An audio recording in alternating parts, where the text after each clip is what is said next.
From site inspections to concrete finishing to painting, more and more construction jobs are being taken over by robotic equipment in China. In East China's Suzhou City, this rover with sensors and cameras is patrolling a building site. 它的功能就是巡检异常的这个情况。 It detects anomalies and shares real-time footage with supervisors via digital platform. When schedules are tight, it can take the place of human inspectors. 巡检的这个画面，然后施工任务比较重的时候，它可以代替我们这个人工的巡检。 At another construction site, machines that look like miniature tanks work around the clock to level and smooth concrete surfaces.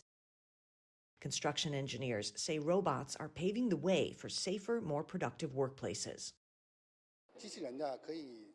Robots can free workers from dirty, repetitive, dangerous, and physically demanding jobs. They can improve work efficiency by 30%, cut building time by 70%, and costs by 30%. It's also good for workers' health.